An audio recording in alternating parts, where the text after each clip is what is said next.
Welcome back. It's KJ's What Happened. I seriously so appreciate the audience I have. You guys are awesome. I was just over in the chat room. Thanks a lot, guys, for being here. I mean, really, I've been on YouTube about 8 years, and you know, my channel never went through huge spurts of growth or anything like that. It's always been, in fact, at times it stalled. So I always feel that the people that are here on my channel, for the most part, really found this, really appreciate it, really like it. And you guys are fantastic. You also give me some of the greatest ideas for videos and stories and everything else. So I've been putting up some pretty big videos lately. I'm working on a really big one, another one now. It should be up in a couple of days. And I've got smaller ones I'm going to pepper in there. I did one on that weird creature they've been seeing up in the sky for the last year. It looks like the Grim Reaper, maybe a bunch of nanobots traveling together. I mean, I've heard it all. Black goo, flying black goo. Who knows for sure? But, I like the weird. And in fact, that's probably why a lot of you are here. You like the weird too. So, so thanks again, guys, for being here. All right, let's go ahead and get started. Sheep killing by mysterious creature worries farmers. Right up my alley. Probably some of yours as well. Let's jump into this and see what's going on. In a strange, recurring, and clueless phenomenon, the attack on sheep by mysterious creature or animal has returned to haunt the farmers in Odisha. After a brief season of lull, the first such attack was reported from Barkana area in this district Monday night. 2 sheep were found dead with their intestines pulled out. Many more sheep were found with injuries. Locals spotted the carcasses of the sheep at the Barkana Tuesday morning. The sheep belonged to farmer. They always have these names I can't pronounce. Ganswar Bihara. Oh, that's pretty close. Bihara says that after grazing the sheep in a forest near the village, he had herded them into a shed near his house at night.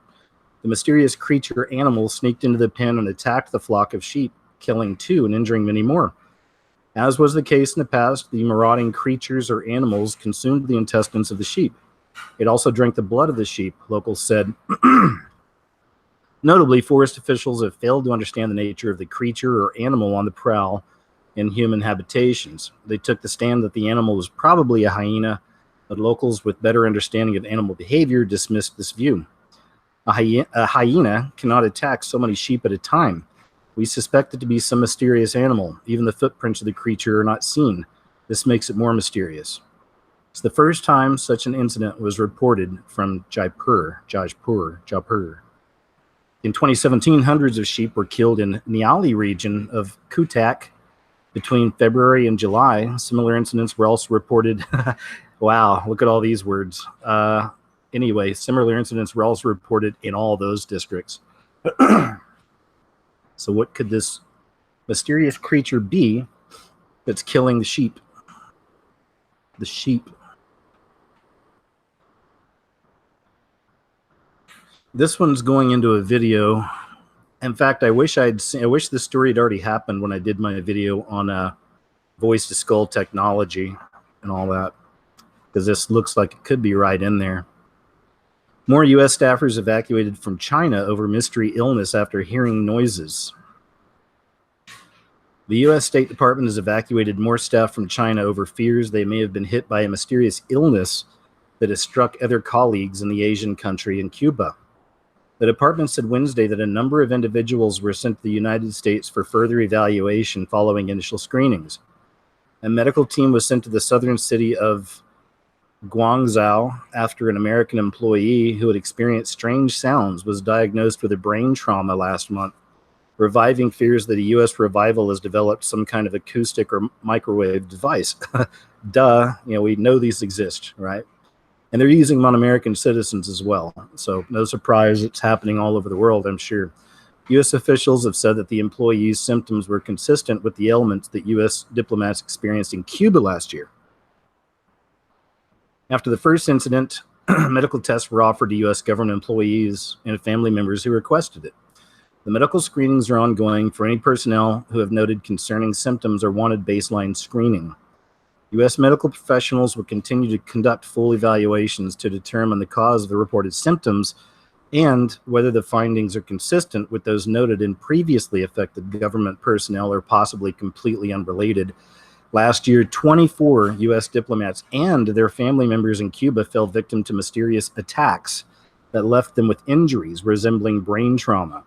10 Canadian diplomats and their relatives also suffered a strange illness. Washington has said in the past that Cuban authorities must take responsibility for the safety of U.S. diplomats on their soil, but the Havana government denies any knowledge of the attack. Interesting stuff, huh?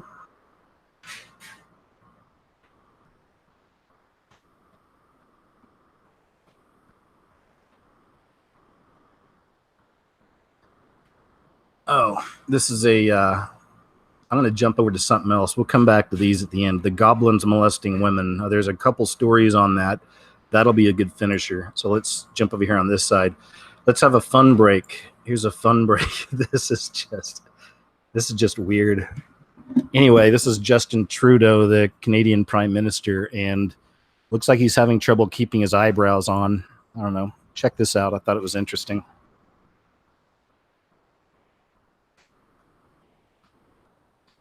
I mean, what's going on the left side over there, right? Weird.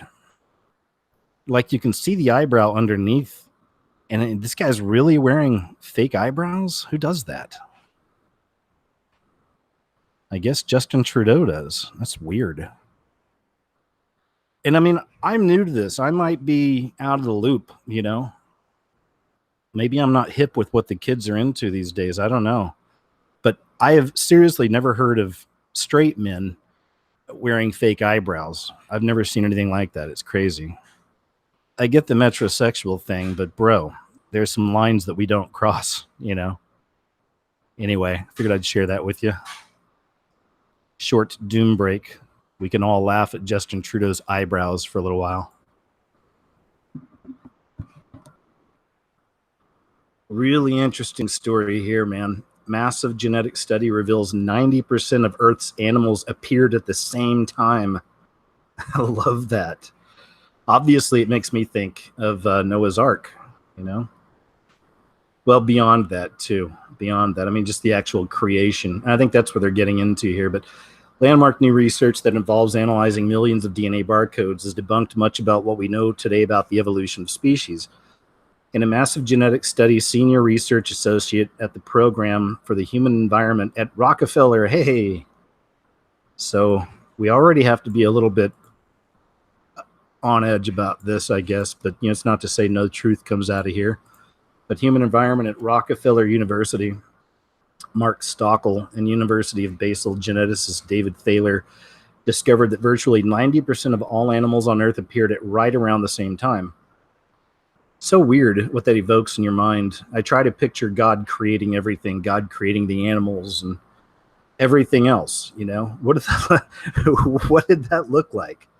More specifically, they found out that 9 out of 10 animal species on the planet came to being at the same time as humans did, some 100,000 to 200,000 years ago. And I'm not so sure about these numbers anyway, when we start talking about evolution and the history of the world. Well, that's just me. So yeah, figured I'd throw that one out there. 90% of Earth's animals appeared at the same time. Let's see, in analyzing the COI of 100,000 species, they arrived at the conclusion that most animals appeared simultaneously. Simultaneously. I mean, that's creation. It's like creation, right? They found that the neutral mutation across species were not as varied as expected. Neutral mutation refers to the slight DNA changes that occur across generations. They can be compared to tree rings because they can tell how old a certain species or individual is. Interesting. Very, very interesting. Wow, here's a crazy video for you. Angry pet owner chases after a dog thief until he flips his van before fighting him with a machete and saving 3 stolen pooches.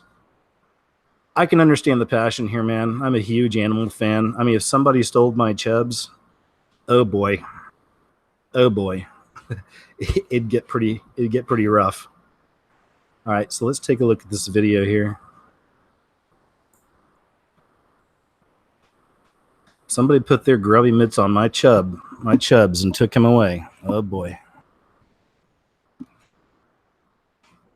That's the van with the stolen pooches. The guy in the black car just hit it. But he ain't done yet. And here's the guy trying to get out, the thief. Here's the dude with the machete trying to save his pups. And there you have it. Here's the outside view.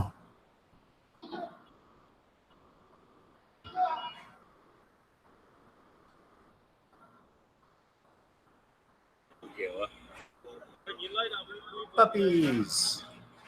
Save the puppies. Machete fight in the street, though, man. I mean, this is like some Mad Max type stuff. Look at that. This guy is not fooling around. Do not put your grubby mitts on this guy's pups. It ain't happening. I mean, machete fight, man. Machete fight. Look at these guys. Sheesh. So there you go, man. Do not screw with this dude's pups. Got him back. All of them are safe and sound, and everybody's happy. Except for the thief, probably. So this right here is Asia Argento. You know, a lot of people are talking about this. This is like the big news. I've been seeing it all over the place. Anthony Bourdain, what is it? Parts Unknown, I think is the name of his show. I'm not sure, but he's a celebrity chef, a writer. He's written a few books, I believe. Interesting guy, interesting guy. He recently was found, dead by hanging. They're saying he hung himself, and this is while he was in production on his show. And there's so many different angles to this, but I'll tell you, we'll get into some of this stuff because I didn't want to do a video on this because there's so many of those videos out there. I mean, within the first 24 hours, it was just like, Anthony Bourdain, killed by the Illuminati, Illuminati hit, so-and-so, witchcraft. They used witchcraft, and all this. And I get that. That's just a part of this kind of community, but I don't like to jump on bandwagons. I like to do my own thing. It's just the way it is. That's why I like this show as well, so I can kind of get into some of this stuff because I've got a personal kind of story that's connected to her father. So we're going to get into some of that too. I guess we can go and just kind of start talking about it now. Anyway, well, first, here's a picture of her. Doing the kind of the eye thing. I get that because there's a lot going on with her and her father. She's got saved here, It's like the demonic vagina, though. This is what concerns me. Like a massive demonic vagina right here on her chest. It immediately made me think about some of Jonathan Kleck's work. He's a friend of mine here on YouTube. He does a lot of work in symbols and whatnot and exposing symbols. And that's one he's been talking a lot about lately, and he's shown it in other places as well. But it's this connection to, the vagina and the devil. Basically that our flesh is we're spirits inside these flesh suits, and these flesh suits are literally created by the devil, by this beast system. Gets deep. If you don't know much about his work, go check him out. Kleck, Jonathan Kleck. But I thought about him when I saw this picture. But there's more. There's much more. Let's just take a look. This is like basic Illuminati research 101, so anytime, and I do this in my own time, anytime I see a celebrity death, anytime, I'll always go to some kind of an, like a Google search or Bing or whatever. I'll type in the person's name and I'll put in like, Illuminati or Satanist. So we do this. I'm going to show you some images. This is how I look at stuff. We'll look at some stuff together. Let's see here.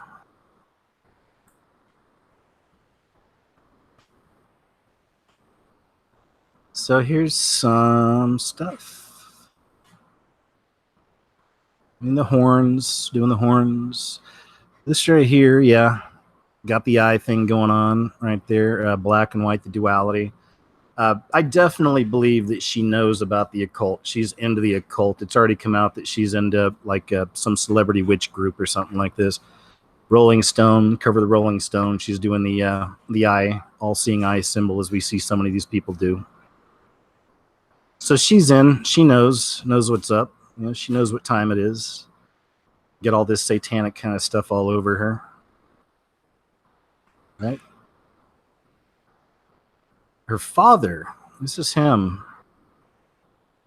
That's Dario Argento. So some of you who followed me for a long time know that I used to live in Hollywood and I worked production on a lot of TV shows, lower level stuff. I was no hot shot or anything, but I did get out and do a lot and see a lot. And I'm a writer, and I actually had an agent out there, and I would shop scripts to networks and stuff like that through the agency. You know, I got to get out there and try to sell some of the stuff I was writing. Didn't go over so well, but you know, I got to do it, which was cool. But I had a producer friend out there that I'd met when I was still in film school. He came out there for a meeting with the people that ran my film school. He met me and a couple other friends. We were all waiters back then during college. We met him at the restaurant, and we were friends with him. And, you know, he kind of helped us out when he could out there in LA. He'd come into town every few months and like take me to dinner or something and hang out. And he introduced me to some interesting people, like presidents of different production companies and things. It was kind of cool, you know. I mean, and I, you know, like I said, I got out of all that stuff and I never went all the way with it. But if I would have stayed out there a few more years, I really think I could have made it in, you know, to the industry. But I mean, knowing what I know now, that probably, you know, this has all worked out for the best, you know. But Dario Argento. So my producer friend's Italian, the Italian guy. Last name is Corti, Corti, and he knew Dario really well. And Dario, and this is like about a decade ago or so, it's over a decade ago. But Dario was wanting to get into the comic thing and graphic novels. He wanted to, you know, create a graphic novel or a comic and like write a story and all this, but he wanted like groundwork laid out. He wanted someone to put a story out there, excuse me, build the basic idea, and then basically work with him. So my producer friend wanted me to create something for Dario Argento. He wanted me to create him like a comic graphic novel type thing that we could kind of work on together. And I was like, okay.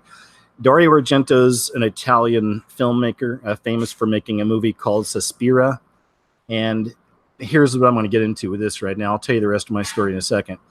Suspiria, if you haven't seen it, it's called Gallo, I think, or Gallo. I think you pronounce it Gallo, but it's a form of filmmaking really popularized back in the 70s and in the 80s.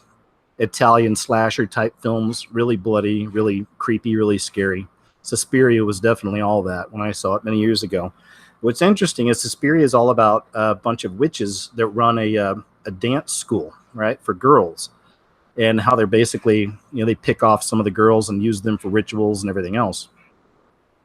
And that was like from the 70s. I mean, early 70s. It's a long time ago. So even Dario Argento knows about this stuff, right? He knows about it. He understands it.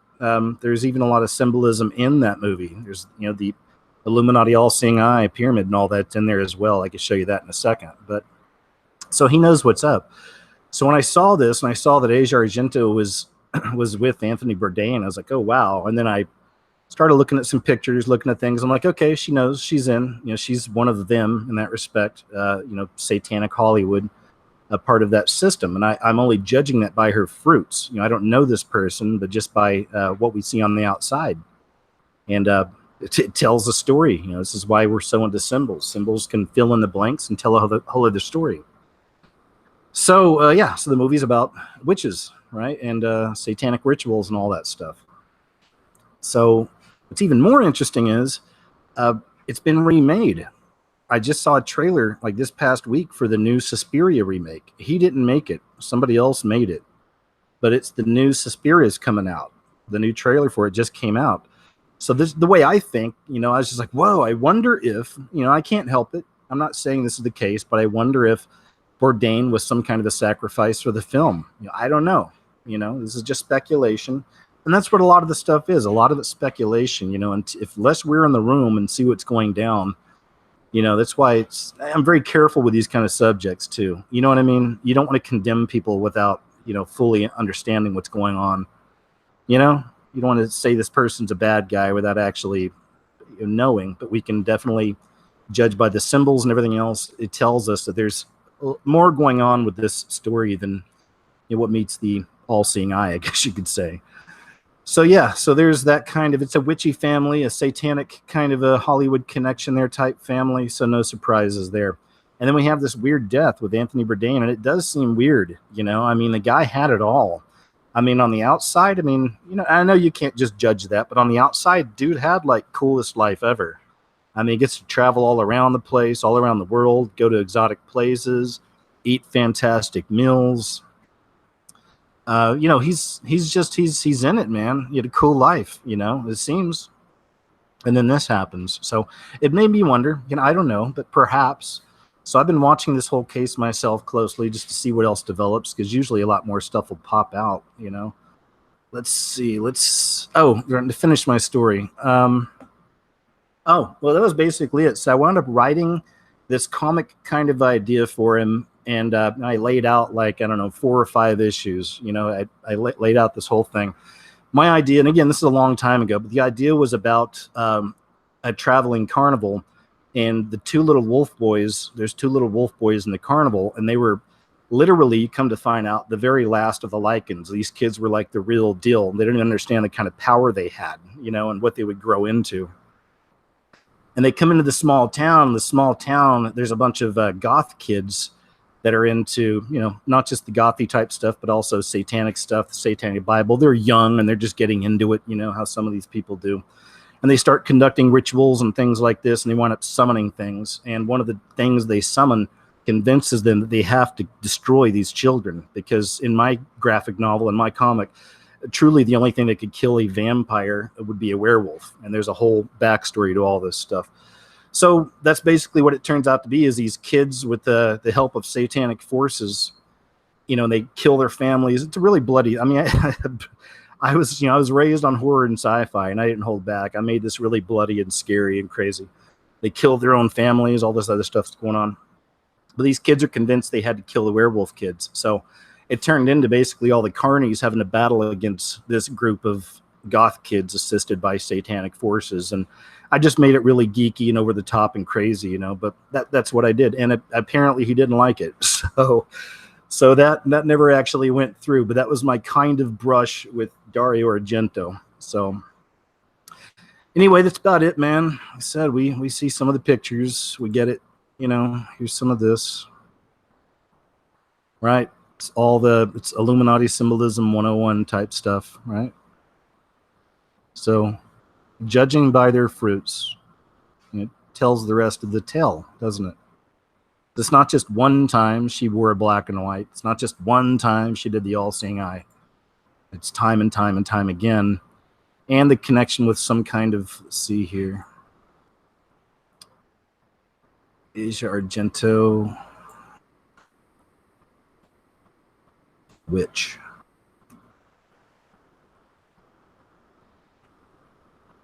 All.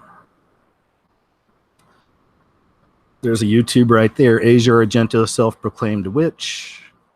Asia Argento and Rosa McGowan, A Tale of Two Witches. So yeah, there's some kind of a witch thing going on there too. Anyway, there you go, man. We'll move on from this. One to watch, though. It's interesting. One to watch for sure. Because then, a few weeks or so before Anthony Bourdain was this one, Kate Spade's suicide. A lot of people have been looking into this one too. And again, a lot of this, like I said, it's it's speculation, man. A lot of it's just kind of speculating on things. It's a good way to get hits too. I mean, don't get me wrong. I think that's what people do sometimes, is they'll make these videos like within the first 24 hours of these stories, knowing that it's topical and knowing that there's a chance they can get it, get a lot of views on it. You know what I mean? And I'll see that. I'll see videos that people do like this sometimes, that they'll pump it out in the first 24 hours of something like this because this, where's his mouse mask? There he is. That's her husband, but he did do something kind of weird. I'm not going to kid you. He wore this weird mouse mask. Where is he? I'll find the picture.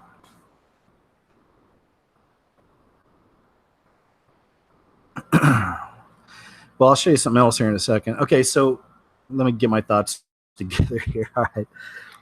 So yeah, so Kate Spade, people making the videos. Yeah, again, I think that's dangerous too. Like I said, I get that people want views. I get that we all need to make a dollar here and there. But I'll see these videos and it's all just straight up speculation, you know, within the first 24 hours and just no real research, no digging. This is why I take a lot of time personally, even on stories like this, because I wait to see what else falls. Usually a lot more stuff will kind of come out of it. He wore this weird mask. It's a little mouse mask. Let's see here. Let me find that and I'll come back to this story because I want to show you something on this story in particular. What's his name? Andy Spade. Andy Spade. Mouse mask.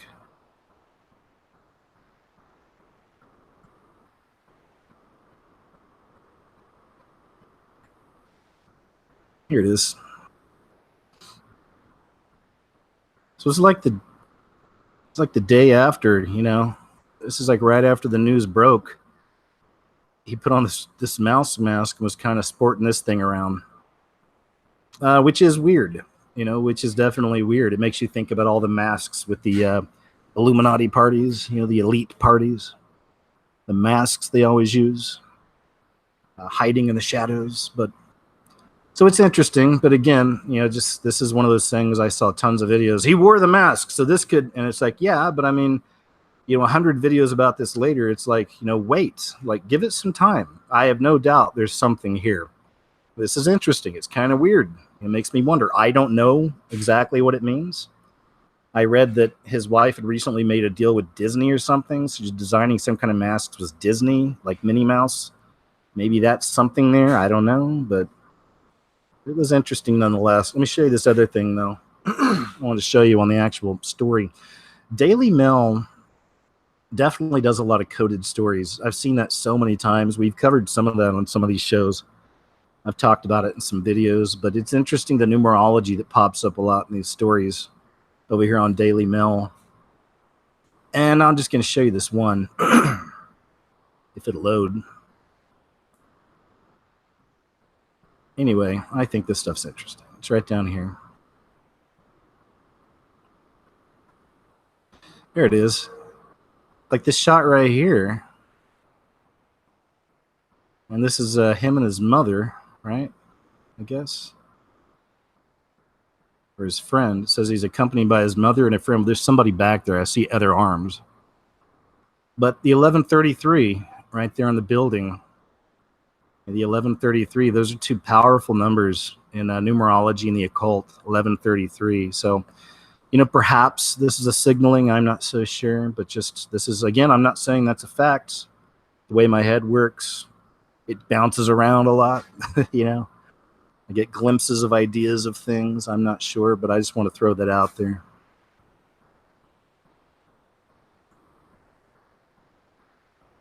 Here it is. Kate Spade and Disney had teamed up for a Minnie Mouse collection. This is from last November. So there's that. I don't know if there's a connection there or not. Don't know. Something I found.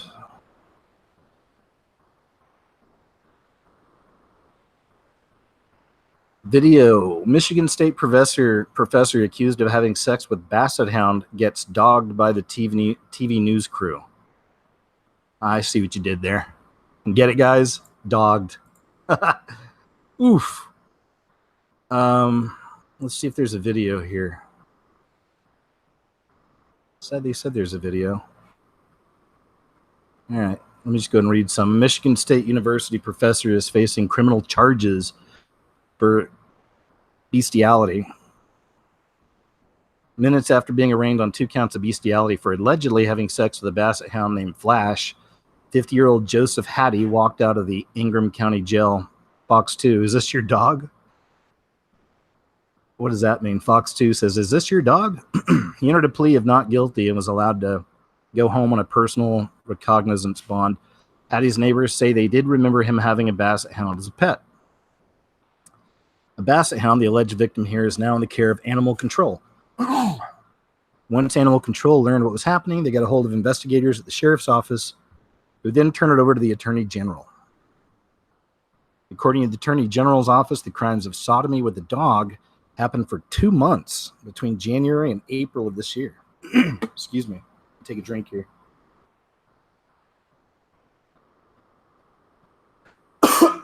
Okay, that's better. Anyway, there you go. Michigan State professor accused of having sex with basset hound gets dogged. You guys.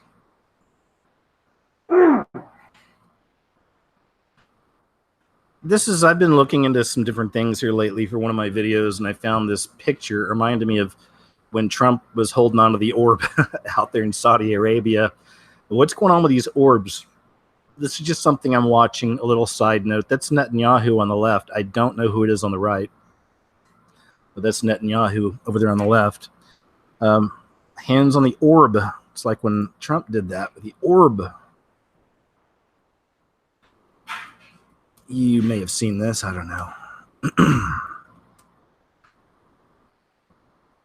Oh, crap.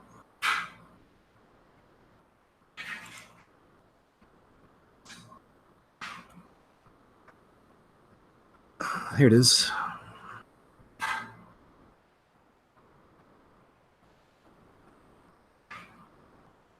There's that. And these guys are holding the orb too. It's a little observation, something I'm watching. I'm waiting to see who else touches the orb, if the orb shows up anywhere else. We'll see.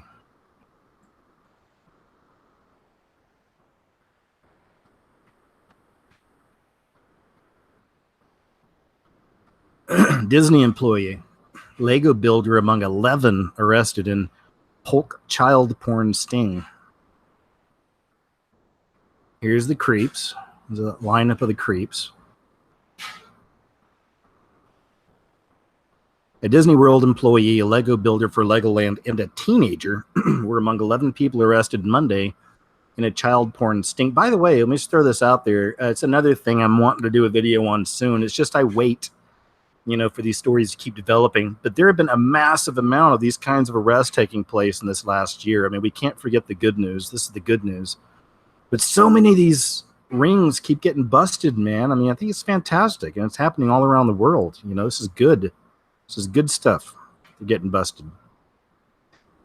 Each faces multiple charges of possession of child pornography following an operation dubbed Guardians of Innocence 2. And let's see, the Roger Cady, a 53-year-old Davenport man, was arrested on 24 counts of child possession and 2 counts of promotion of sexual performance by a child. Cady told deputies he was employed by Disney World as a project manager for the costume department and had been viewing child porn for a year. 53 years old? He's probably lying, but still, if that was telling the truth, you waited till you were like 52 and then you started getting into garbage like this? I mean, how do you wrap your mind around that? He's probably lying anyway, though. I mean, come on. Disney has since terminated Cady effective June 4th. Deputies said they found files that depicted child porn involving children as young as 3. I mean, that's just barfy, right? That's gross. Who does that? And I'm not trying to be funny, but what do you do? Like, I don't want to know answers. I'm just saying, like, it's freaking 3-year-olds? Anyway. That's it. There's the creeps. This must be the 16-year-old. That kid there. He's got that 16-year-old mustache. You guys know what I'm talking about. I got just enough Indian blood on me to where I can't grow a proper mustache or beard, and I actually still grow a mustache that looks a lot like that one. That's why I don't wear a mustache. Like, I still get that 6th grade, 7th grade mustache. It's like not a bunch of hairs together. It's more like there's like 15 of them, and they just hang next to each other. It's not pretty, folks.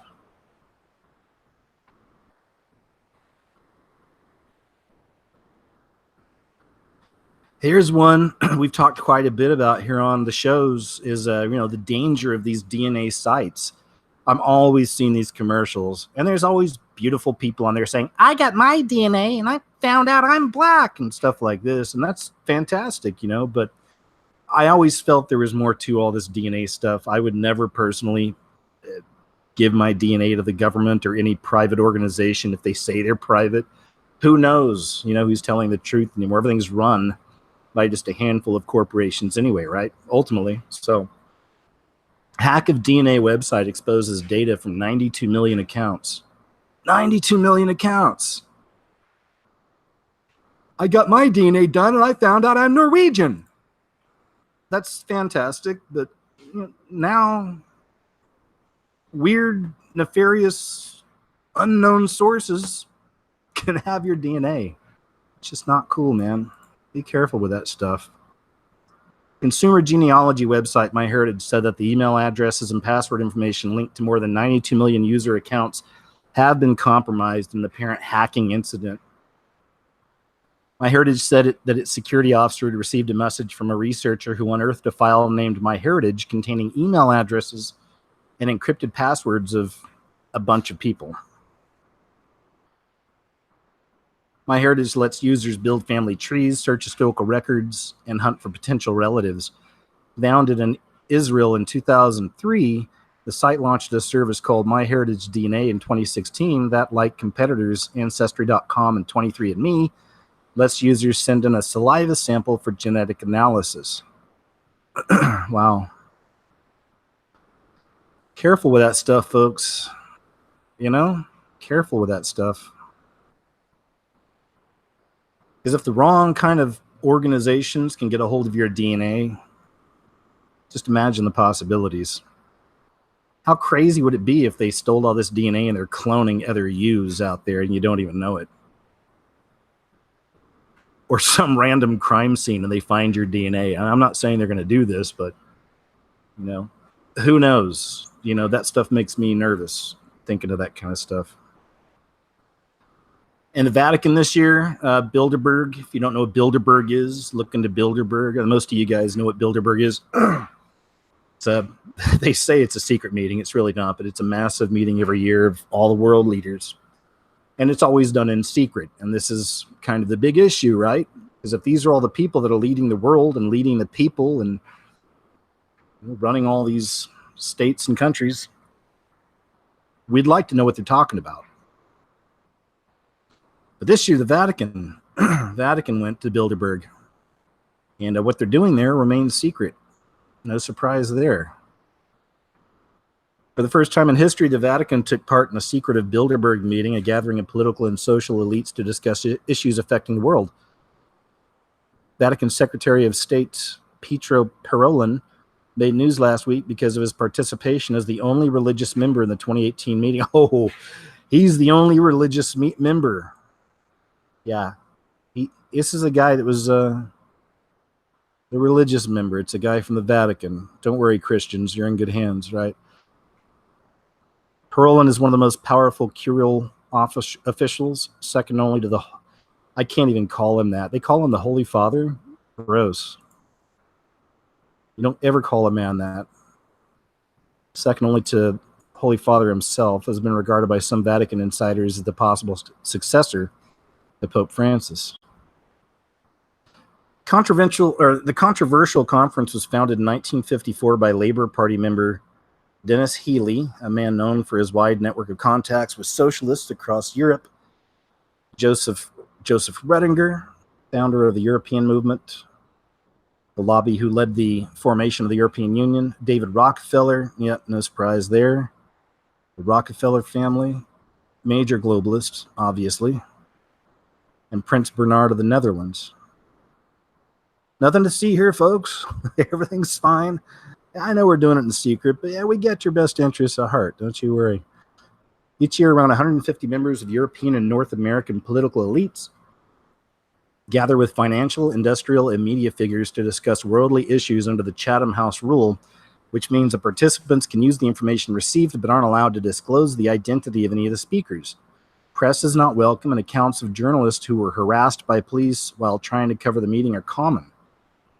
Among the topics for this year's meeting were populism in Europe, inequality, U.S. I'm sure they're worried about the midterm. We say we want Trump is such a complicated subject. you know, because some things he does I really love. I love that he's got a lot of these elitists and these occultists, these globalists running scared. I like seeing that, you know, I like it. And there's people that say it's all a show, nothing's real, it's all an illusion. Well, okay, no, I can't just buy that. Yeah, I want to know the truth. I want to know the real truth, right? And it can get gray because even as human beings, we're good and we're evil, right? We got a little bit of everything. So same with the people I'm looking into, subjects I'm wanting to research. I can't just look at a Trump and say this guy's a total piece of garbage and you know, blah blah blah. Or I can't say I love this guy and he's going to lead us out of the bubble. You know, I'm not that guy. I just try to take it bit by bit. But I do like that he's pissing these people off. I do like that. U.S. midterm elections, they're going to discuss Russia, free trade, and the post-truth world, guys. This is where you know that you and me and a whole bunch of the rest of them out there have made a difference. The post-truth world. We're in this. We've seen this. In the last decade, we've seen the growth of what they called, and I'm not into it, but what they call the truth movement. I like the truth movement, that idea, but as far as being considered a truther, that term has lost its luster, and it lost it really quick. For a lot of different reasons. Part of it's ego. Just people's egos. You know, part of it's ego. But a lot of it, too, is this was infiltrated, as this beast system will do with everything. They will infiltrate these movements. Anything organic, real, and great and good, they'll infiltrate and destroy. Like the Tea Party movement. You know, it started off a great thing, and then it got infiltrated and turned into a circus, especially once Glenn Beck got involved with it. So this is what they do. But the post-truth world, I love it, man. Like the elitists, the globalists, these people are worried about this. So our voices have not gone unheard. This is a good thing. As this year, populism was first on the agenda. It's reasonable to assume that Perolin's presence was fundamental for the discussion about the new populist government in Italy. Blah, blah, blah. Okay. There we go. I just want to cover a little bit of that. It's interesting stuff. Some people go out there and record some of these things, like as the people are driving by.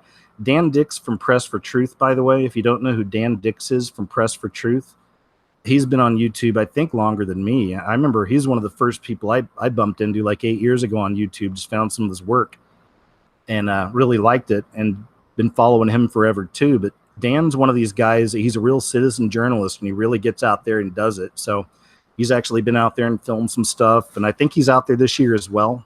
In fact, wait, I think he just got arrested out there. So yeah, I think he's out now, but he got arrested out there. So you can look up Dan Dix or look up Press for Truth YouTube channel. And it's one of those guys that, because I've been watching for a long time, he's really getting out there and doing it, you know. So moving on.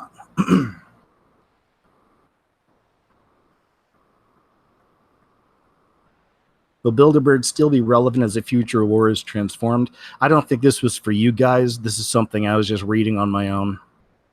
Great sign, though. You know, this is it. So Bilderberg is the New World Order group, right?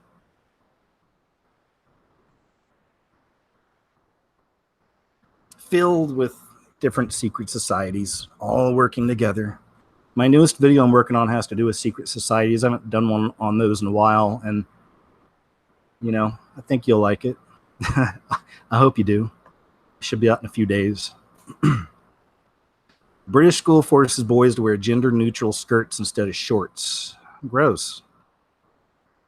A private secondary school in Oxfordshire, England, is banning its male students from wearing shorts during the summer months and is instead requesting that they wear a more gender-neutral ensemble that includes the staple of men's athletic wear, the skirt.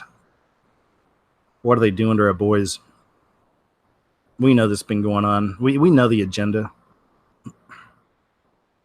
According to the Daily Mail, Chiltern Edge Secondary School's rule change comes after an unfavorable ruling by a government agency tasked with overseeing educational standards. School leaders said the skirts were a more formal alternative to shorts. Of course, this is how they do it. Remember, well, like 5, 6 years ago, we started seeing a lot of this gay mafia stuff popping up with the hip hop crews and rap. We saw that get infiltrated by all this gender fluidity and the kind of homosexual stuff, and started seeing a lot of the. In fact, I think Kanye wore a dress. They put him in a dress at one point, a skirt. You know, all these guys, they got their handlers, man, and they make these deals, and they got to do what they're told. You know, so a lot of these people started wearing skirts and dresses, and Jaden Smith, they're putting him out there doing a lot of that stuff too. And then, you know, this is what you get a few years later. Now they're ready to start putting it in your schools, you know. Unsurprisingly, parents are complaining about the bizarre school dress code, which is part of a larger trend of schools adopting gender-neutral uniforms to make transgender students feel more at home. That makes me want to kind of punch my computer screen when I read stuff like that. I'm not a violent man, but sometimes I can have small fits of rage like any guy. And this stuff kind of, it almost gets me there. Schools are now adopting gender-neutral uniforms to make transgender students feel more at home. Right in your face, mom and dad. How's that? Sending your kids to school. They're going to make them wear a dress now because they want to make the transgender students feel better, which is what, like maybe 0.8% of the entire population of the world. So, of course, parents of straight students can rest assured that their children will also feel comfortable, because if they don't want to wear gender-neutral skirt ensembles, they can simply wear blazers and trousers in the sweltering heat. That's a real dick move right there. Right? That's a real dick move. Following the change, one of the parents asked staff if his son could wear tailored shorts, but the school said that they were not a part of the uniform. The bemused father was then told the uniform policy was gender neutral and boys could, of course, wear a skirt if they wished. Here we go. The move follows a trend for schools adopting gender neutral policies. We read that. All right. We get it. We see what's going on. Get it. Disgusting.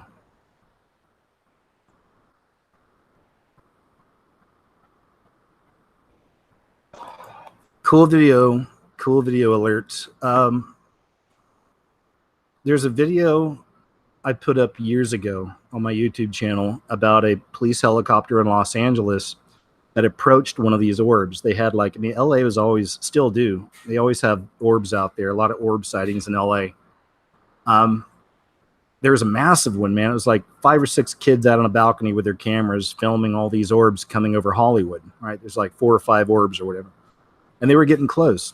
The next thing you know, here comes a police helicopter, an LA police helicopter, and it starts flying up. And these kids, it's a funny video because these kids are narrating, and they're obviously high as they could be, you know? So it's all just like, dude, bro, man, bro, you know? The cops, you know, the helicopter's going to go up there, man, you know, and all this. And you're kind of with it. And it's pretty funny, pretty exciting, you know, while you're watching it. Because, again, these kids are baked, you know, and they're having this really awesome UFO sighting at the same time. But the police helicopter does go right up to this orb, man, and goes right around it. Like, I mean, talking, it's right there. And then within seconds, the orb just kind of shoots away. It's crazy. But when I saw that, man, even for years, I've always thought, I wish I could talk to the guys that were on that helicopter and ask them, what did you see? You know, what was in there? You know, I'm sure it's just a ball of shape-shifting demonic energy, but still, what did you see there? I'm curious. Then I saw this video, and it's the same thing, man. These people are in a plane, and look at how close they get to this orb. It's crazy. This is the closest shot of an orb UFO I've ever seen. And it's even creepier because you can tell it's up in the clouds right by the plane. Anyway, check this out.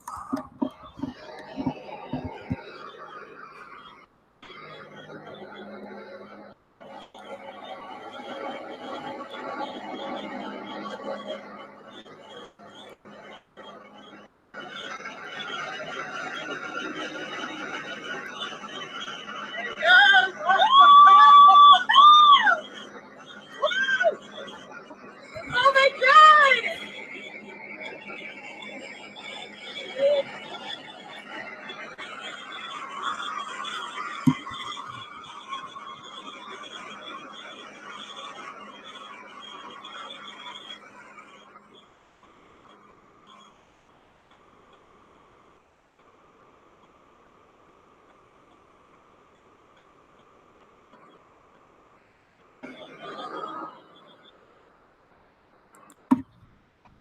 Look at this shot. This is great. This is just great. Look at this.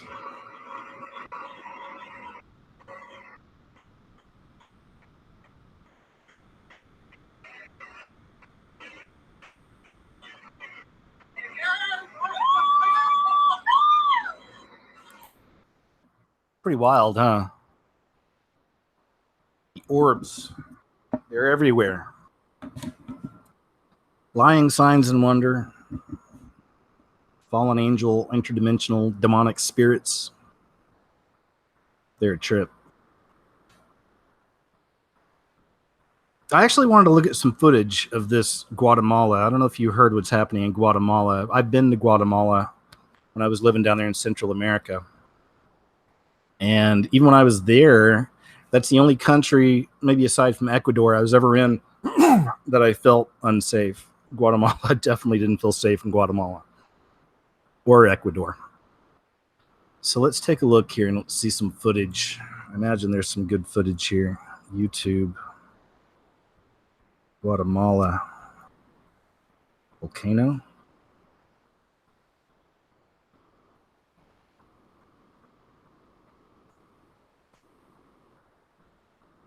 The Ring of Fire is popping off. You know what the Ring of Fire is? It's popping off for sure. Let's see here.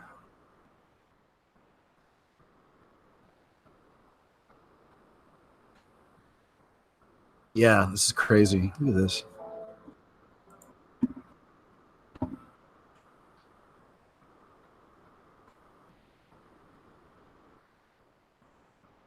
It's crazy, man. Get another shot here. Look at this. Wow.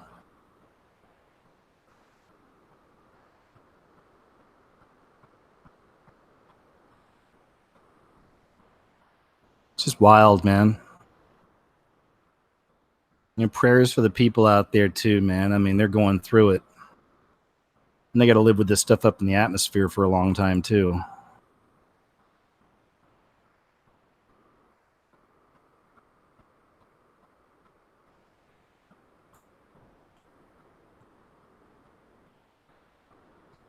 And that is a massive volcano. It's one of those places where wherever you are in Guatemala, you can see that thing. That's how big it is. It's huge. Dangerous country. Beautiful country. But dangerous. Another weird one. Not sure what you guys think this is. UFO Mania put this out. I've been subbed to him for a long time too. He's calling it a flying humanoid. I'm not sure if that's, what this is. I don't know what else to call it, but we'll just play some of this out and try to figure out what this thing could be. Let me blow this up a little bit. Turn off that volume. And here we go. What could that thing be floating in the sky like that?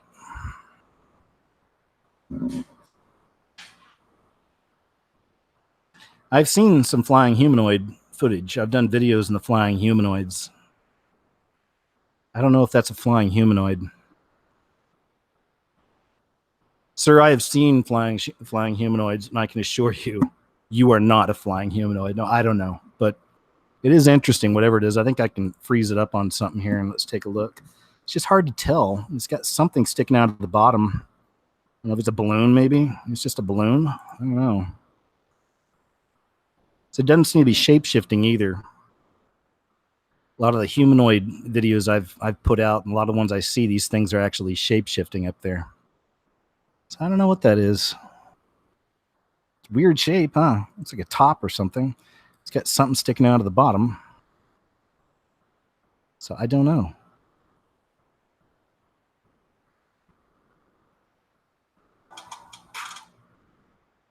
There you go.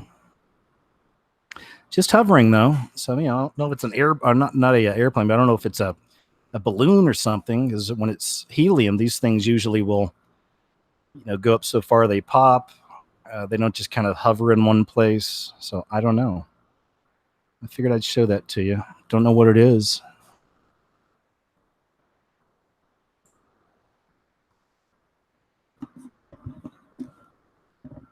I did a story a few weeks ago on a guy getting swatted. Some of you hadn't heard that term before. You'd told me down in the comment section. It's a thing that's happening a lot, especially with Twitch for some reason. A lot of the gamers, people that game, uh, people think it's funny to swat them. So they'll call the police, they'll get these people's addresses and say, there's a hostage situation taking place at this, this home right now or whatever. And then the cops show up, and then, sometimes all hell breaks loose. A few weeks ago, maybe it's been longer, maybe a few months at this point, but a guy got shot and killed, an innocent man, because they swatted him. Somebody swatted him. He went to the door, opened the door, and there's all these cops out there with their guns drawn, and they wound up shooting the guy right in the chest and killing him. So, but it looks like someone did it to David Hogg, got swatted. The news story.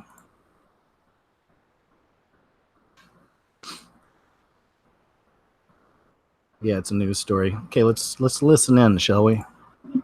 See what happened. Now at 6, the very latest on the story you saw first on 10. A serious scare today for Stoneman Douglas grad and activist David Hogg. Deputies were called to his home about a hostage situation that later turned out to be just a hoax. Local 10 News reporter Carlos Suarez live Hogg hoax. Springs. Carlos, was Hogg even home at the time? The 18-year-old was with his family in Washington, D.C., and he described how a friend called him and said that the SWAT team had swarmed his gated community where he lives, along with other Stoneman Douglas students. The SWAT team swung open the front door and moved in with their guns drawn. What began as a call of an armed man with a hostage at David Hogg's home ended in a sigh of relief. The threat turned out to be a hoax. On the phone with the caller, so we don't have a flying call here.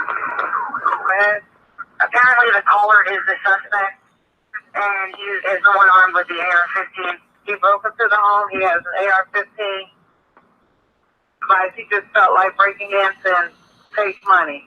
But actually take action. Hogg was in D.C. with family to receive an award for his work with the Never Again movement, and he dismissed the incident as a distraction. It's merely a prank, and it's an attempt to distract from what we're trying to do, which is save children's lives and fix these issues at hand.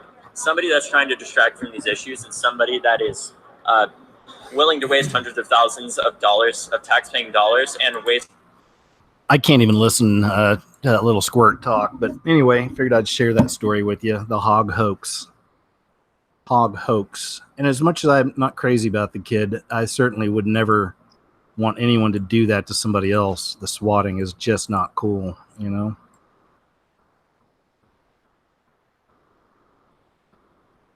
Have you seen this right here? Have you heard of this Kat Von D? She used to be on some reality show about tattoos. But anyway, she's apparently into the Hollywood satanic cult as well. So I'll just look at some of these pictures here. It's called Prayers.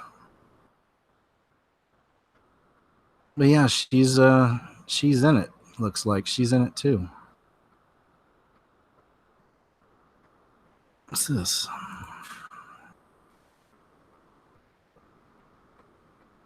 This is for the wedding. That seem appropriate?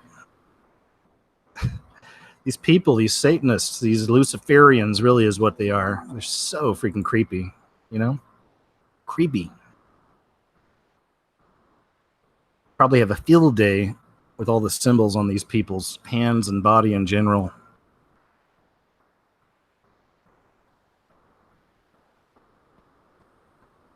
Oh, yeah, look at these. Anyway, just more of these. You know, all this stuff's being revealed now, too. That's the beauty of being in the apocalypse. You know, everything's being revealed. So all these connections to Satanism and Hollywood and all these celebrities, all this stuff's leaking out, too. And there's not even hiding it. I mean, they're not even hiding it right here, you know? Not even hiding it.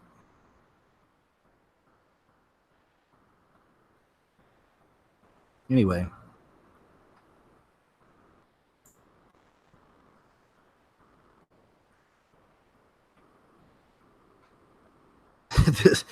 Just more ridiculous news. You know, we're living in a reality TV show. Boy who competed in boys winter track becomes a girl, wins 2 Connecticut state track championships, smashes state records, alters team state champion because progress.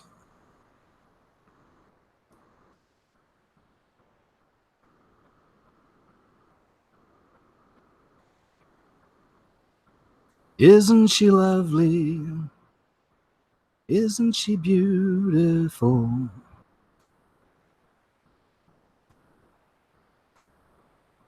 That's it.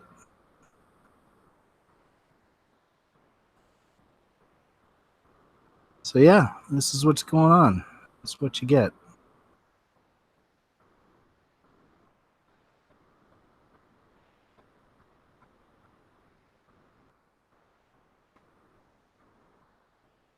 Hmm. 8 girls make the finals and score points for their team in each event. This means the 9th and 10th place girls who worked their butts off to make it this far were denied a chance to score points for their time because 2 boys decided to be girls, and we have to humor their delusions. I guess it's more than one did this. And this is a lot of, this is an editorial, so this is whoever wrote this is just putting in their own opinions, but it says, I don't care what anyone says, this is insanity, and I'm kind of glad it's happening because it's highlighting just how insane it is. And I agree, totally. Put it out there, man. Wake the people up. Shake them awake, if that's what it takes. Either we're going to keep pretending this is normal, or smart people who aren't afraid of being labeled as transphobic are going to stand up and say things that are undeniably true. Amen, sir. And we all know who's victimized here. High school girls. Girls who can't speak up for themselves for fear of being doxxed and labeled as bigots. There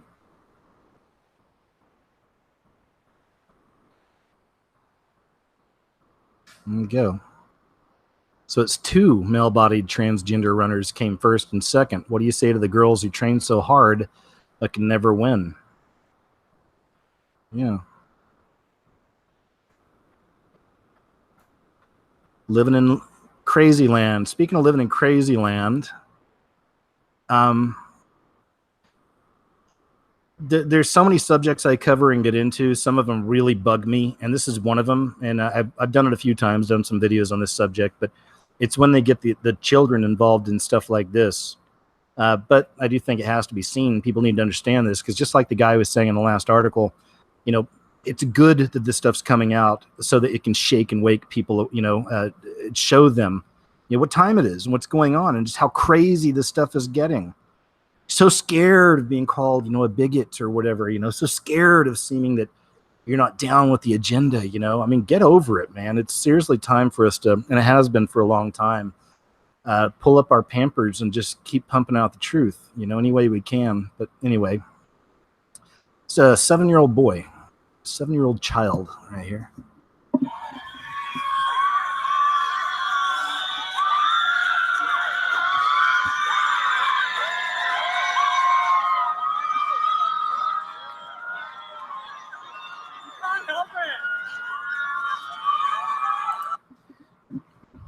I've talked about this a lot as well, and it's love. How love is the new religion for a lot of these people. Love will be a part of the New World Order religion, but it's not going to be a true love. By this kind of love, they mean it's a full-on acceptance of anything anybody else wants to do, no matter how vile, no matter how destructive, no matter how dangerous. You should just love it, because it's all about love, right? Just be love, right? It's love. Everyone's in love, I'll finish this.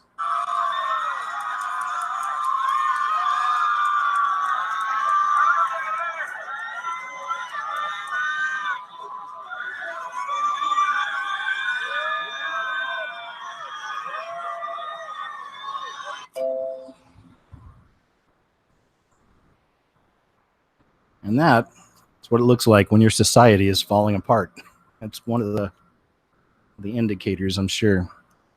No major story here, just kind of bypassing, or not bypassing, just kind of a drive-by story. Man poops on another man in Pennsylvania, road rage.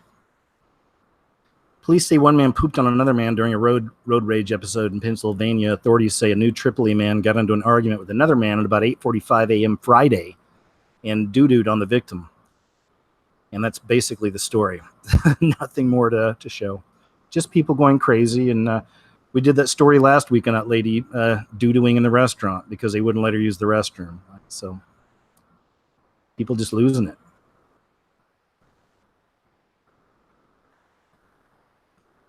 Just weird. They do. There's so many different narratives taking place. out there, and one of them, and kind of predictive programming as well. And one of these themes I see time and time again has to do with cannibalism. So of course, a lot of this stuff's coming out more and more too, with the secret elites and all this. But I just, that's what I was thinking when I saw this commercial. It just kind of rubbed me wrong. Oh, look, there's pizza. I don't know if it means anything, but pizza on a football plate. Big piece of pizza. It's for something called Just Eat. A group called Just Eat. But here's the commercial, if I can find it. I'll reload this and I'll show you what I'm talking about. It's just the way my head works with stuff. I'm not saying this means something huge or whatever, but I just thought it was kind of weird.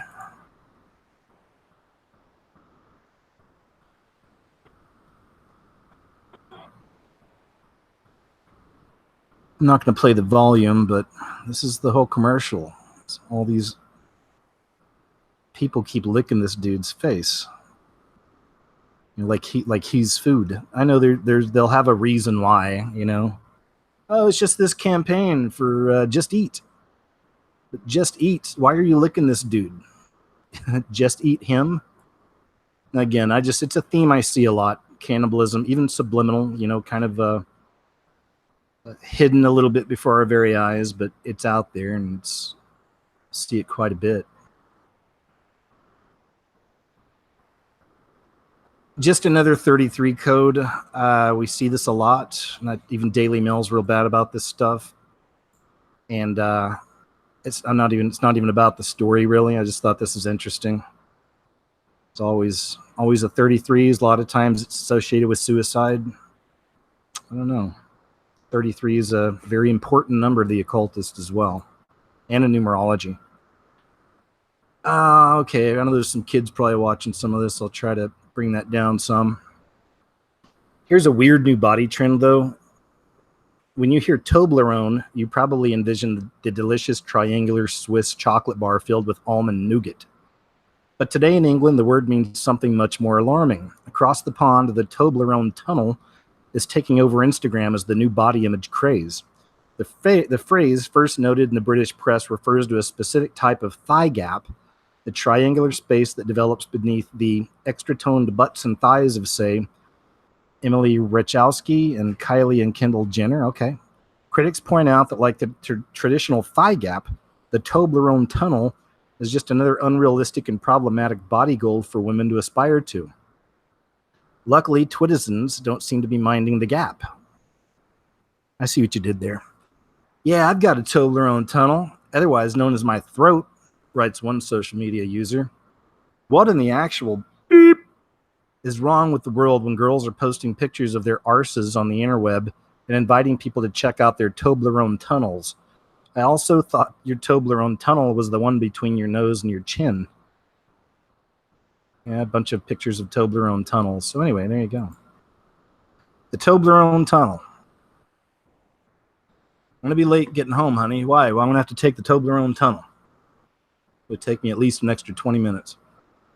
Liberal host who viciously attacked Ivanka caught in another controversy. I like when these limousine liberals get busted in their own garbage, hypocrisy. Samantha Bee, the liberal host of TBS Network's late-night Full Frontal program, whipped up a firestorm Wednesday with a monologue in which she referred to Ivanka Trump as a C-word over the Trump administration's immigration policies regarding children. But it's Bee, not Trump, who wants to segregate children based on race. Of course it is. It's how these people work. Using a photograph of Trump hugging her baby daughter to attack the immigration policies of her father, President Trump, Bee sneered. You know, Ivanka, that's a beautiful photo of you and your child, but let me just say, one mother to another, do something about your dad's immigration practices, you feckless C-word. It's just so vicious. He listens to you. Put on something tight and low-cut and tell your father to effing stop it. But B, referring to debunked media reports that Trump was keeping immigrant children in holding pens, would know something about targeting non-white children. B is leading an effort to stop New York City officials from placing Black and Hispanic children in her kids' wealthy, overwhelmingly white school. Of course she is.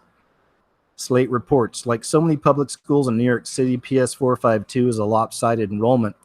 With a population that's 3/4 white and Asian, with only 30% of kids qualifying for free lunch, in a district that's 43% white and Asian and 48% low income, according to Chalkbeat. PS 452, which opened in 2010 to relieve overcrowding in other nearby sought-after schools, quickly became overcrowded itself. And so the city proposed moving the school, which currently shares a building with 2 other schools, 16 blocks south, to a site with more space that happens to be just adjacent to large housing projects. In one swoop, the city could solve the school's capacity problem while improving its diversity. But of course, in an as-if scripted repetition of the integration fights that have gone down since the birth of busing, many current PS 452 parents are up in arms against the proposal. After all, didn't they buy their expensive Upper West Side domiciles precisely for the right to attend this fabulously high-performing school? That at least is the argument getting the most airtime. Among those leading the Keep It White fight are Bee and her husband, fellow TV comic Jason Jones. Jones and fellow parents insist that the real problem is walking 16 blocks to a new school, and not the fact that their rich white kids would be seen in the same school as poor blacks and Hispanics. They insist that having to travel the added distance would mean having to hire a full-time babysitter, despite the fact the new school would only be 4,000 feet away. The only real difference would be the presence of non-white kids. And there you go. That's what you get. These limousine liberals, always acting like they're for the people, but usually the most racist people in the room. And this was some good news. Supreme Court rules baker can refuse to make a gay wedding cake. This story made major headlines a while back, you may remember. But the Supreme Court on Monday ruled 7-2 in favor of a Colorado baker who refused to make a wedding cake for a gay couple because it went against his religious beliefs. The justices, in a decision signed by Justin Anthony Kennedy, said Jack Phillips, the owner of Masterpiece Cake Shop in Lakewood, did not violate the state's anti-discrimination law. There you go. Some good news.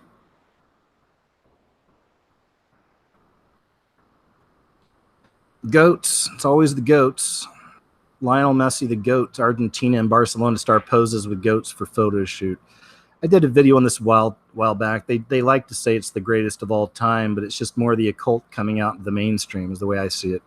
The goats and what the goats represented throughout history, especially to the occultists, the Satanists, and then dirty little witches. Another major trend I've been seeing, man, in films and everything, and TV entertainment is the witches. It's the witches. It's been going on for a while. I've covered it before. I'm going to be doing a new one soon because it's just crazy how much more it's happening. And the stories that are behind these witch movies and TV shows. I don't go to the movies very often at all. Like, I don't go out. I'll just find stuff online. That's how I do, and that's how I'll make videos on movies and stuff. But every now and then, man, and y'all know I have a background where I was kind of into horror and sci-fi and all this stuff, and it's kind of that melded with the way I see the world and my own personal experiences and everything. That's kind of how I create the things I create and see what I see. Every now and then something will come along though, and I'll feel like I want to go see it. Like, I'll go to the theater and check it out. So there's a movie that came out this past weekend called Hereditary that they were putting out as like, this is the scariest movie I've ever seen. All these people are freaking out. So of course I was like, well, I kind of want to go see this now. It's getting a lot of press. It's a big deal. So I wonder what the message is. What am I going to find here? I don't want to spoil it for you if you do go watch it. A lot of people are super sensitive to this stuff. So if you're real sensitive, then don't watch things. My thing is that we have power through Christ over everything. We have power over demons, over the devil himself. We have this power through Christ. So just for me, I don't get bugged out by a spooky movie or a scary video, stuff. That's just me. Okay. So I went and watched this. Definitely really freaky, really scary. And this isn't a spoiler. It is just going to toss a little something out there, but has to do with the witch stuff as well. So I wasn't surprised. And I don't want to say too much more. I can make a whole video on it, man. The message it puts out there, and the message was the most disturbing thing. But so anyway, yeah. So there you go. But yeah, it's slow. It's a slow burn movie, but it's the type that at the end you're piecing together for the next couple days. I was like, wow. And just as a writer myself, and somebody who's always been into film and everything, I mean, the guy that wrote it did a fantastic job. The guy who directed it too, Ari Aster, I think his name was. It's just the subject matter and the way it was presented, just an issue for me, that's all. But very scary, freaky movie, very slow in the beginning. If you hang with it, it's just goes absolutely bonkers in the third act. Bonkers. I'm sure you guys have heard about this one. This has been a huge, huge story here about this veteran group that found evidence, or alleged evidence, of a child trafficking out in the desert. And I'm seeing, this is another one, I'm seeing tons of videos people are making on this. It's true, it's not true, he's a shill, he's a Jew. I mean, you know how this stuff goes. It's just, and I just want the truth, like a lot of you guys. I want to know what the truth is. So I've been watching this story for a while. But let's see here. Human trafficking has been a popular cause for the government to rally around for a number of months. As I said, right, we've seen a lot of this. The federal government used it as the basis to pass multiple pieces of legislation, including a recent piece which completely upended the legal foundation of how internet forums work. However, a volunteer group that seeks to help homeless veterans on patrol came across what they believe to be a real child trafficking camp on a plot of land owned by the Cemex Corporation, an international cement company with links to the Clinton Foundation. Whoever's land it may be, what the veterans found was sick and disturbing, to say the least. Last week, the group was walking through the desert near Tucson, Arizona, on a plot of land owned by a large cement corporation. They were searching for homeless veterans out in the desert who need help to turn their lives around. What they found was decidedly more horrifying than a veteran on hard times. Video of what they say they discovered out in the desert of Tucson is not for the faint of heart. However, it ended up on Twitter under the identifier, and this is how you can find it, Operation Backyard Brawl. And it was simply horrific, they're saying. It says these are straps on a rape tree, I guess he's saying. Okay. So this one to follow. Like I said, I've seen... That's why I don't believe in a truth movement or anything like this, or or individual truthers, because you're seeing so many different angles on this, and people are passionate about it. It's real, it happened, it's fake, nothing's real, everything's an illusion. So this is one I'm watching and keeping an eye on. What do you guys think about this one? If you haven't looked into it, check it out. Operation Backyard Brawl. Go there and you'll find all these videos he's posted up here.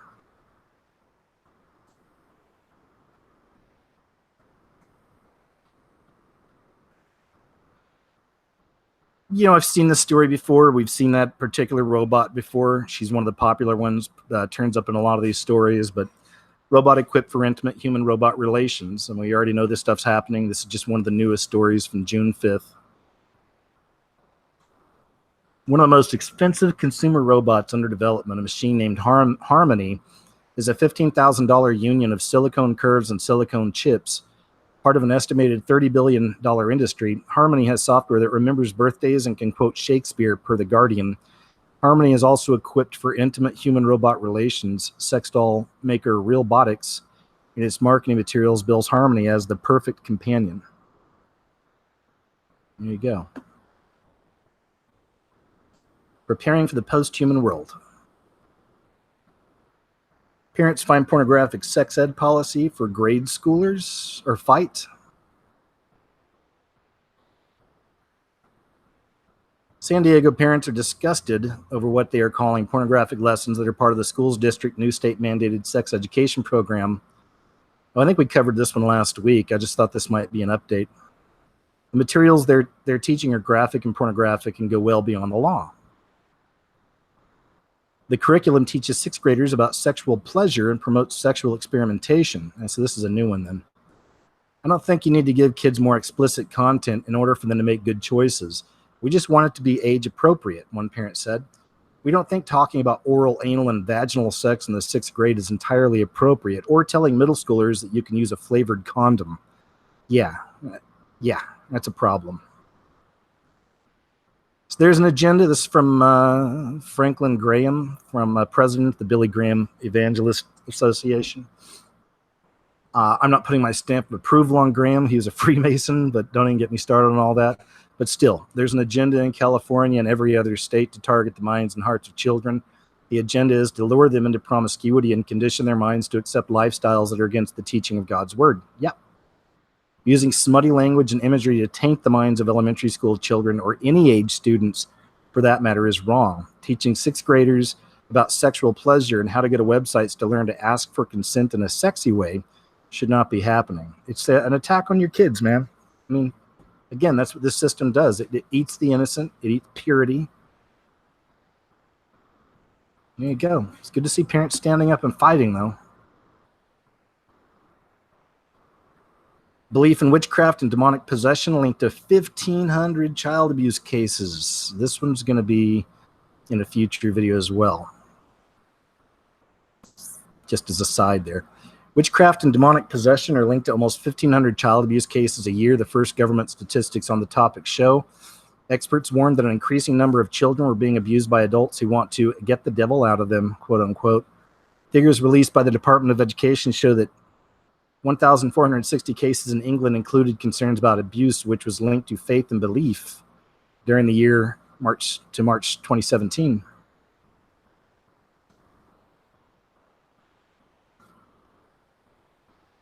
Okay. So yeah, I don't want to read that whole thing right there. I'll probably put this into a video. It connects with some other stuff I've been looking into lately. But you can check that out. It's on telegraph.co.uk. Belief in witchcraft and demonic possession linked to 1,500 child abuse cases. Exorcist in training as Vatican tackles rising cases of the demon in possession. Another one, I've seen it before. They're still coming out with this. I wanted to show you once again. I believe because there is a mass amount of possessions taking place. It's been going on for the last few years. As the veil lifts, you could say. It's from my friend Mad Guns Forever. China is genetically engineering monkeys with brain disorders. Guoping Feng applied to college the first year that Chinese universities reopened after the Cultural Revolution. It was 1977. In more than a decade's worth of students, 5.7 million sat for the entrance exams. Feng was the only one in his high school to get in. He was assigned by chance essentially to medical school. Like most of his contemporaries with scientific ambitions, he soon set his sights on graduate studies in the United States. China was really like 30 to 50 years behind, he says. There was no way to do cutting-edge research. So in 1989, he left for Buffalo, New York, where for the first time he saw snow piled several feet high. Completed his PhD in genetics at the State University of New York at Buffalo. Okay, I don't need to know about his history. Let's talk about monkeys. Where are we?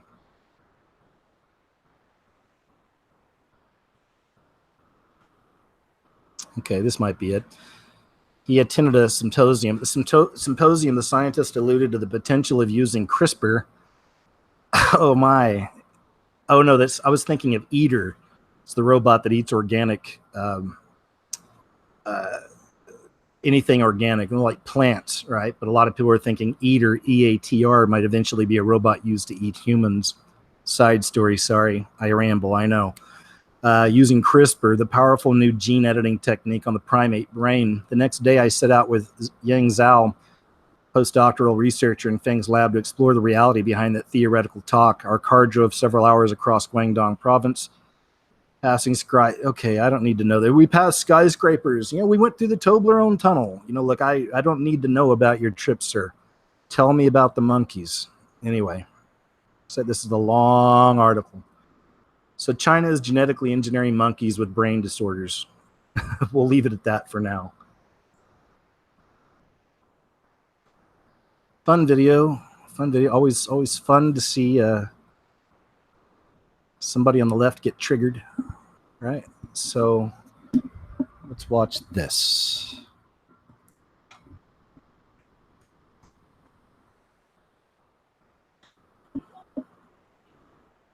Cheap labor. That's how you get cheap shit. You pay nothing. Film it, bro. Film it. I'm filming it. Yeah, bro. cheap shit, bro. Who's labor? Who's labor? I'm agreeing with you. Like, with Bro, if you're agreeing with me, then I'm gonna just have this conversation with these two who are not okay. No, well, I agree with you. Then why are you not Let's take a shift perspective. Literally been Why putting are you? words into our I'm mouth. not. So, I'm not. Hold on, 1 second. Why are you not? We were very disrespectful with Black men. Right? We supported Force Behind Guatemala. That led to thousands of genocide of minds. That's 100% true. We threw our support behind that. But what they're saying is also kind of right. Why don't we take a shift and look at other countries that haven't left? Cuba is not great. What? They've been doing great for their people. They have like 99% literacy. They have fucking their own health brigades that come out and have Latin America. Who was there? Who was there in Puerto Rico? Who was there? Not the U.S. So much It's a so for fucking liberal colony. tolerance. The U.S. is a fucking colony of Puerto Rico, and we couldn't even show for that. How many fucking people died for Puerto Rico? How many fucking people died for Puerto Rico? Okay, that wasn't as great as I thought. I originally saw the full video on YouTube, and I thought it was pretty funny. But this looks like an edited down version, and the volume kind of sucked. So we'll just go ahead and move on beyond that. Council on Foreign Relations, major globalist group. This is another one of the reasons why, if you want to convince some of your friends to get out of the false left-right paradigm of, Coke and Pepsi, choosing a favorite team, and how essentially most of these people, Republicans and Democrats, not all of them, but some are in the same groups. And this is why you find CFR is very important. CFR is one of them. You'll find people from both sides of the aisle. And there's other groups, Trilateral Commission. You can look into all this stuff. But CFR is just another example of how, it really is a false left-right paradigm. They keep us all bent out of shape on these emotional issues.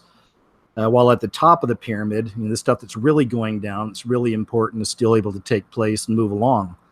Just keep triggering us down here over stuff like, gun rights and gay marriage and all this stuff.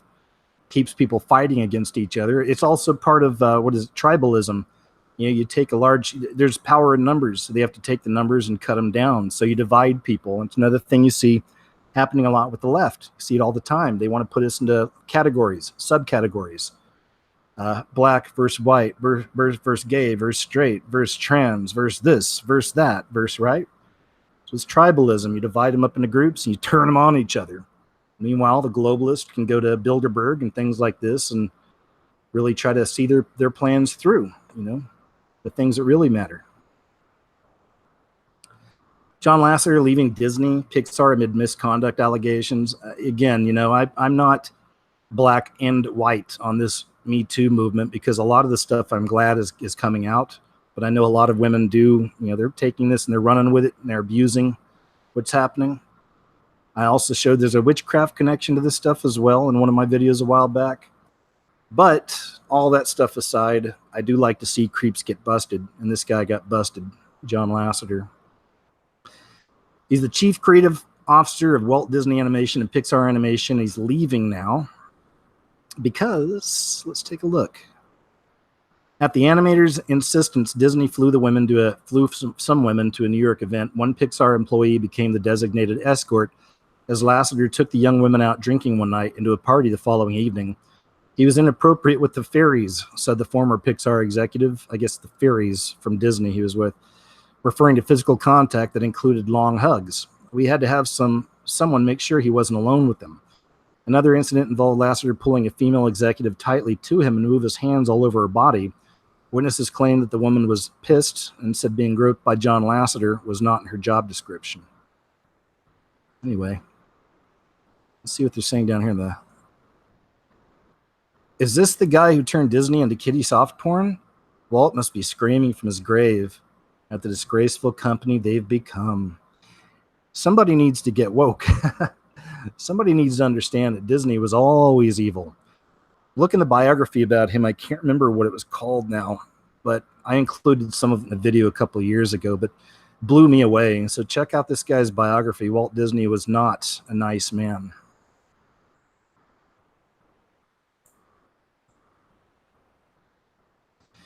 Of course, you got the National Archives stumble onto new Obama scandal, wholesale destruction of government records.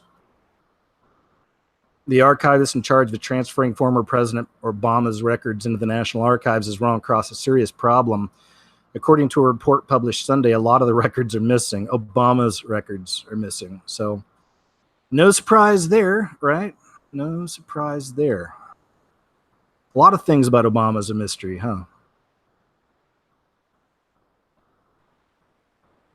Exorcism 101, Vatican holds training course for priests to help expel evil spirits after the Pope says demonic possessions are on the rise due to easy access to Satanism online. Again, I don't trust that lying Jesuit, but every great liar has to tell some truth, so every now and then, you see a headline, it's like, yeah, that's right, makes sense. Doesn't mean he's a good guy. Doesn't mean he's actually against it, but there you have it.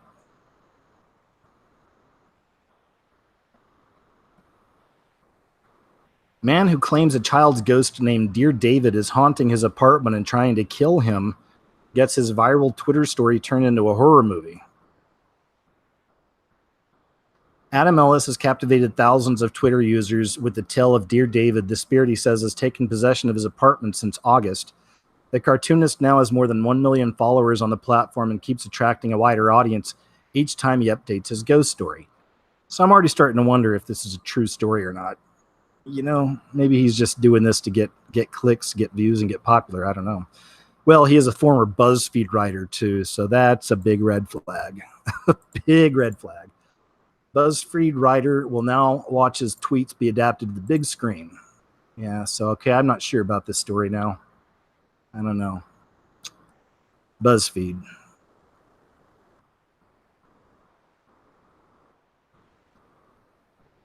So here we go. Okay, so this is from June 9th, 2018. Goblin captured in Zimbabwe after allegedly terrorizing the village. The standard definition of a goblin, unless you live in Zimbabwe, then you can add invisible, stone thrower, noisemaker, and defiler of women to the goblin's curriculum. At least that's what people are saying in the Cowdray Park area of Zimbabwe, where hundreds claimed they were victims of goblins throwing stones at houses and people and possibly assaulting some women. It was enough to drive them to raise money to hire professional goblin hunters to drive the creatures out.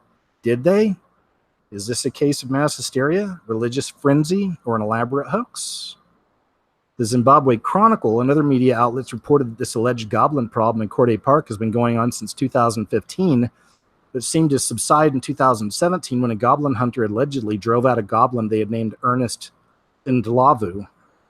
The relief was brief, as the attacks began again in November 2017 when over 300 women reported being molested by goblins, claiming they woke up, and I think that's the story I was going to here, claiming they woke up with no underwear and with evidence they may have been sexually assaulted. And the ages of the women ranged from teens to 80s. The local police chief told Zimbabwe Mail he needs help. It is a great challenge because these goblins will wreck marriages and cause divisions in the community because people will start accusing each other. I'm appealing to genuine prophets of men of God to come and root out said goblins in my community. They should not come to here to divide people or to fleece them of their wealth.